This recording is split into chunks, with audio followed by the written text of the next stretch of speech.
ডিমুলা নেবেন? বড় আছে আর বড়, এই যে ডিমুলা দেখাই, এই যে নেন, এই যে ডিমুলা, এই যে নেন, বড় বড় আছে ডিমুলা, ডিম আছে এটার মধ্যে নেন, এই যে ডিম আছে এটার মধ্যে নেন।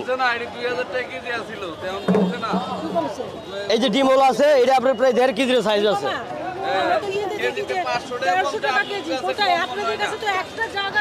ওইটা তো আপনি এটা তো মিথ্যা কথা বলা বুঝছেন না।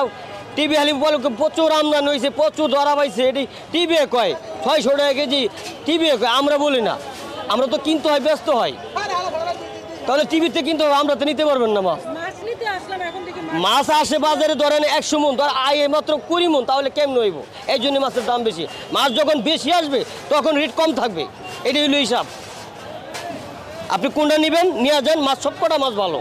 কারো বলি রিটার্ন টাকা দিয়ে দিব আমি। আমি 1750 বেশি, আপনি একটা নেবেন আরো 50 টাকা কম, ঠিক আছে? আরো 50 টাকা কম, কোনটা দেবো বলেন? 1 টাকা হারাই গেলে হবে না, ভালো জিনিস দিছে জান। আমি 1750 বিক্রি করছি, আপনার সামনে আপনি দাঁড়িয়ে রয়েছেন, আমি আপনার জন্য 50 টাকা ছাড়। যদি ভালো লাগে নিয়ে যাবেন। জিনিস হলো একরের জিনিস, এক ফুটা ডিম নাই, এক ফুটা ডিম নাই, ডিম চারা মাছ। হ্যাঁ, 1200 গ্রাম সাইজ, দেখলেন তো, মাপ পেতে হইলাম।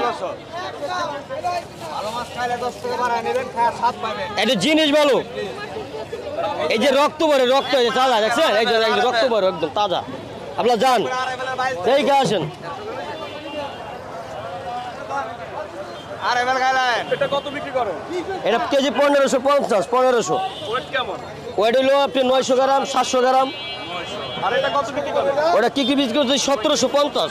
এক একটার ওয়েট কেমন? একে 1200 গ্রাম সাইজ। সবাই বলে ইলিশের দাম নাকি কমছে, আসলে কি কমছে? না, এটা